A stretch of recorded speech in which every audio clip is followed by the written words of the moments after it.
हम लोग पिछले वीडियो में जलोढ़ मिट्टी, लाल मिट्टी, काली मिट्टी, लेटेराइट मिट्टी चारों के बारे में बात कर चुके हैं कि इसका निर्माण कैसे होता है, इसमें किन किन चीज़ों का उपज होता है, ये मिट्टी कहाँ पे पाए जाते हैं।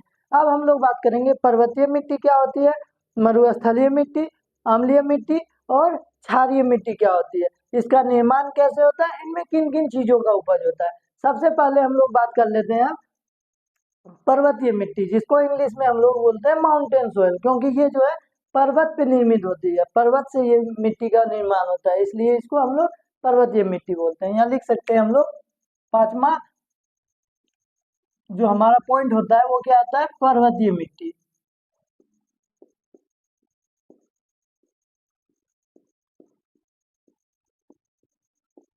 जिसको इंग्लिश में क्या बोलते हैं, माउंटेन सोयल।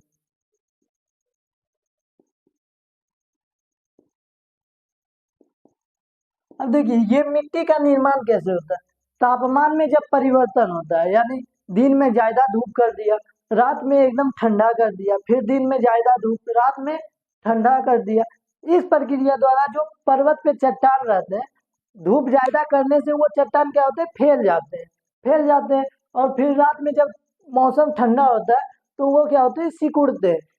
फैलना और सिकुड़ने की जो प्रक्रिया होती है, इसके दौरान कभी काल क्या होता है, उन चट्टानों में दरार आ जाती है। तो उन चट्टानों में दरार आ जाता है तो पर्वत पे जो है कई सारे पौधे रहते हैं, पेड़ पौधे रहते हैं, कोई सूखे हुए तो कोई जीवित रहते हैं पौधे। तो जो हवा चलती है तो वो जो पौधे के पत्ते होते हैं वो अक्सर उड़ते रहते हैं इधर से उधर। तो कुछ पत्ते जो होते हैं, पौधे के पत्ते, वो क्या होते हैं, उन दरारों में जाके फंस जाते हैं। तो जब बारिश होता है तो वो भी बारिश के बूंदे कुछ उन दरारों में फंस जाती है। तो जब हवा आती है तो उनके बीच घिसावट होता है, पौधों, चट्टानों और जल के बीच घिसावट होती है। तो वो जाके कई सालों के बाद मिट्टी में कन्वर्ट हो जाता है। तो वो मिट्टी में कन्वर्ट होता है ना, तो देखिए हम लोग मिट्टी के बारे में क्या जान चुके थे कि मिट्टी का निर्माण, अच्छी मिट्टी का निर्माण तब होगा जब पौधों का घिसावट होगा, साथ साथ अलग जीव जंतुओं का घिसावट होगा, तब वो जाकर के अच्छा मिट्टी में कन्वर्ट होगा। लेकिन इसमें देखिए दरार हुआ है तो दरार में थोड़ी पौधा का तना तो नहीं जा सकता, उसमें पत्ती ही जा सकता, छोटा मोटे तने जा सकते हैं, पतले दुबले। तो उनसे जो है वो उतना बढ़िया मिट्टी का निर्माण नहीं कर पाता है। पर्वतीय मिट्टी जो होती है उतना बढ़िया मिट्टी नहीं होती है, उनमें जो है कंकड़ और पत्थर की मात्रा ज्यादा रह जाती है, क्योंकि इसमें ज्यादा घिसावट होता पौधों का और जीव जंतुओं का, तभी तो ये अच्छा मिट्टी में कन्वर्ट होता है। तो ये अच्छी मिट्टी में कन्वर्ट नहीं होती है, इसमें ज्यादा मात्रा में क्या पाया जाता है, तो ज्यादा याद रखना है क्या पाया जाता है, कंकड़ और क्या पाया जाता है, पत्थर।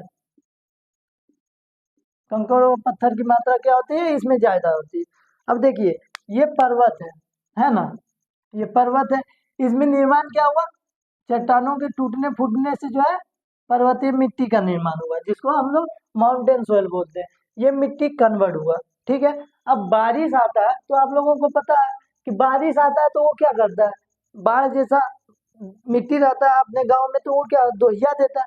उसी प्रकार यहाँ पे बारिश है, बारिश यहाँ पे हुआ तो इसमें जो पोषक तत्व होते हैं और थोड़े बहुत जो मिट्टी होते हैं, पतले मिट्टी, वो क्या होते हैं इसके साथ बढ़ करके कहाँ चल जाते हैं, नीचे चल जाते हैं।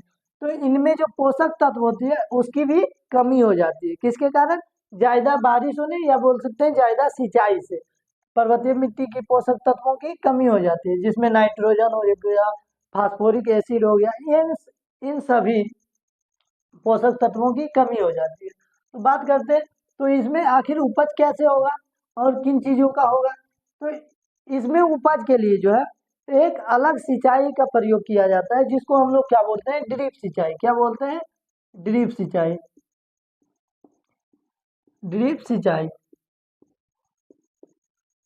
इसके बारे में समझते हैं। ये जो ड्रिप सिंचाई होती है, अब पर्वतीय मिट्टी है, पर्वत पे निर्मित होती है, तो ये ढलान नुमा होता है, इस प्रकार से ढलान नुमा होता है।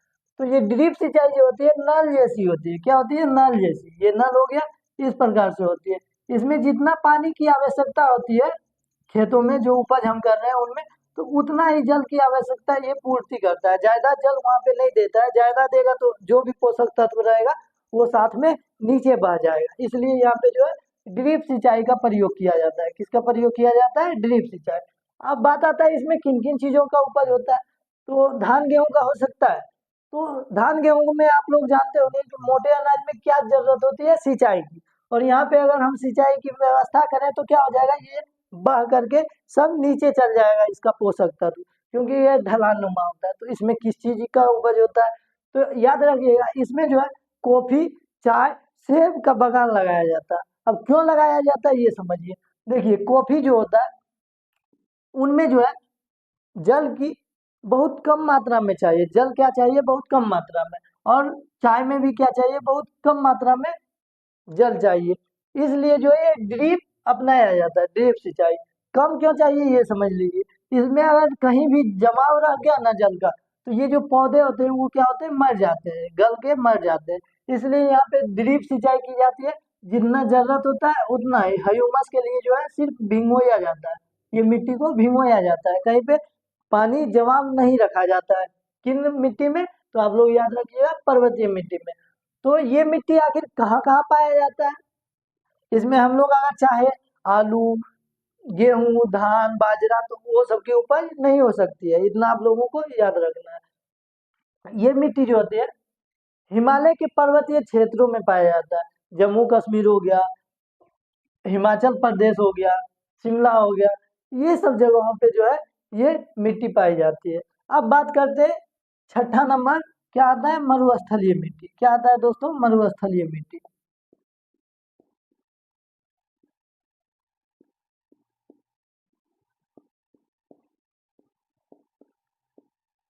मरुस्थलीय मिट्टी को हम लोग इंग्लिश में क्या बोलते हैं? Desert soil. क्या बोलते हैं? Desert soil.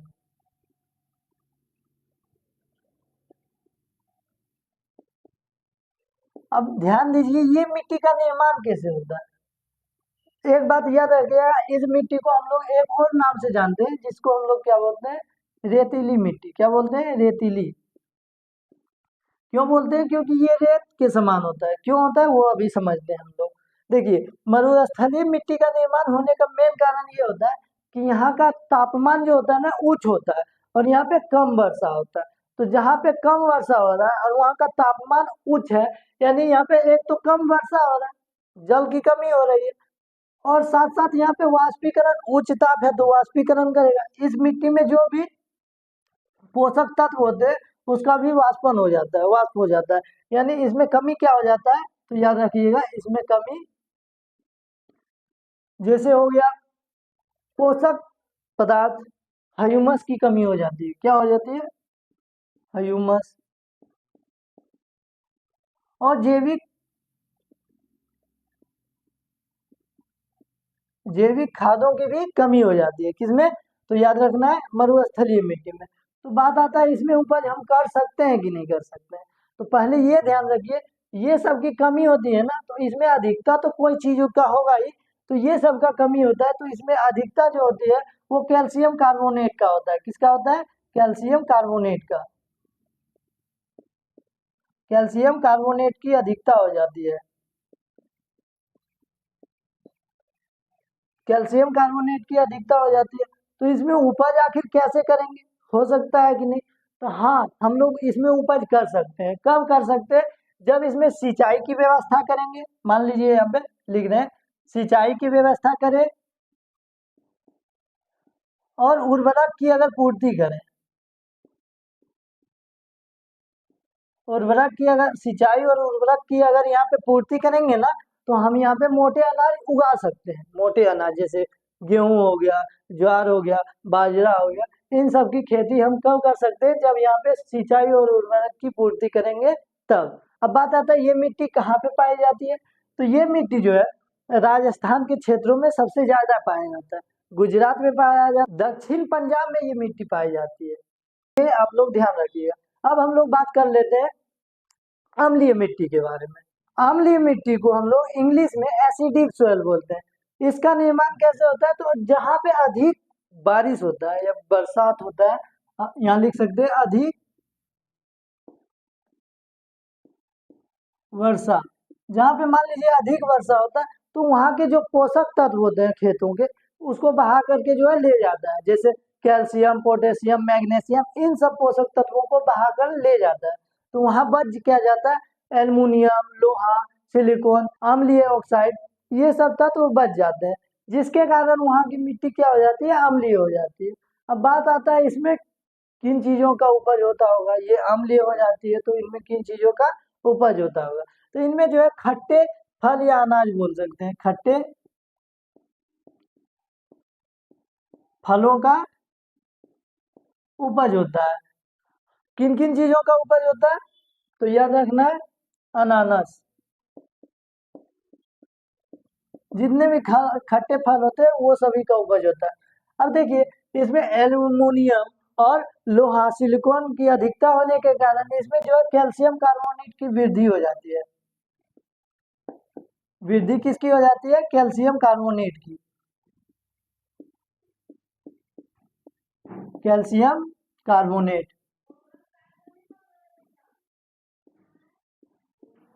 अब ये मिट्टी कहाँ पे पाई जाती है, ये मिट्टी किन किन क्षेत्रों में पाया जाता है, तो याद रखना है आप लोगों को, ये मिट्टी जो है उत्तरी उत्तरी पठार और उड़ीसा के तटीय क्षेत्रों में पाया जाता है, ये आप लोगों को ध्यान रखना है। अब 8वां टॉपिक पे बात करते हैं। 8वां पॉइंट जो होता है क्षारीय मिट्टी, या हम बोल सकते हैं एल्कलाइन सॉइल। ये जो होता है, ये क्षारीय मिट्टी का निर्माण आखिर कैसे होता है वो हम लोग जान लेते हैं। तो जिस जगह पे कम वर्षा होता है और वहाँ उच्च वाष्पीकरण होता है, उन जगहों पे जो है क्षारीय मिट्टी का निर्माण होता है। किन जगहों पे, जहाँ पे कम वर्षा हो, वर्षा कम मात्रा हो और उच्च वाष्पीकरण हो।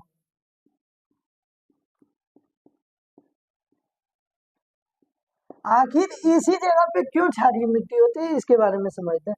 देखिए जहाँ पे कम वर्षा होती है वहां अगर सिंचाई किया जा सकता है तो किन किन प्रक्रिया द्वारा किया जाता है, ये ध्यान दीजिए। तो हम लोग वहाँ इस जगह पे किस प्रकार से करते हैं, नदी से लेते हैं जल, नदी से सिंचाई करते हैं। उसके बाद तालाब से करते हैं, तालाब। उसके बाद समुद्रों से करते हैं, समुद्रों से करते हैं। अब ध्यान दीजिए ये तीनों जगह, या कुआं से बोल सकते हैं। तो ये सब जो जल होता है वो कैसा जल होता है, खारा होता है। कैसा होता है दोस्तों जल, ये खारा होता है। खारा होता है यानी ये जल नमकीन होता है ना, नमकीन होता है।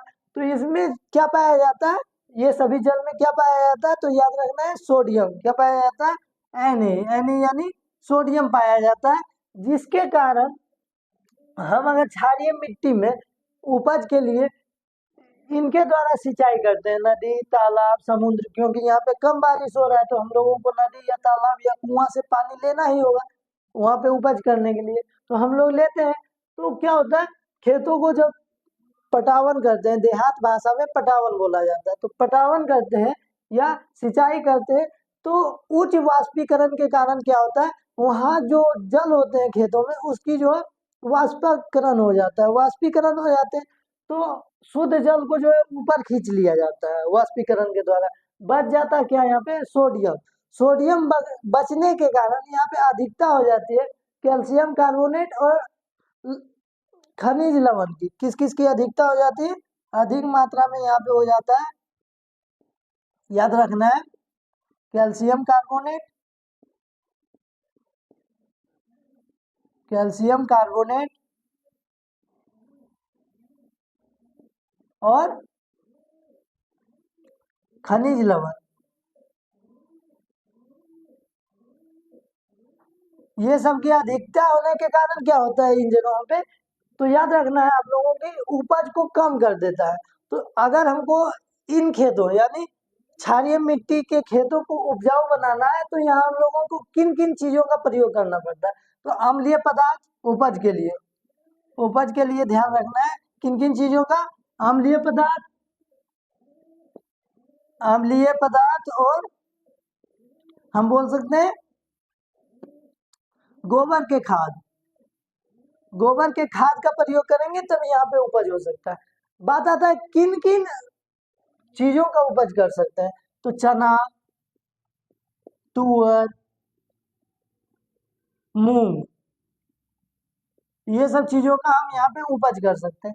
आखिर चना तुअर मूंग का ही यहाँ पे क्यों उपज करते हैं, ये बात आता है। तो आप लोगों को ध्यान रखना है, दलहनीय पौधों का उपज इसलिए किया जाता है क्योंकि इनके जड़ों में जो है एक बैक्टीरिया रहता है जो नाइट्रोजन की बढ़ोतरी करता है मिट्टी में। वो बैक्टीरिया का नाम क्या होता है? Rhizobium bacteria.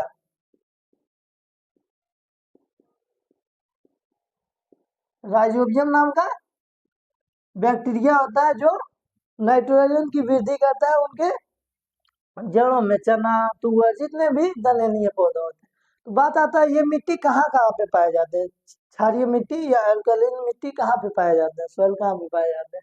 तो याद रखना है उत्तर प्रदेश, गुजरात, इन जगहों पे और राजस्थान के जगहों पे ये ज्यादा पाया जाता है। हम लोगों का जो है सोयल, इंडियन सोयल जो है पूरा कंप्लीट हो गया टॉपिक। फिर मिलते हैं अगले वीडियो में।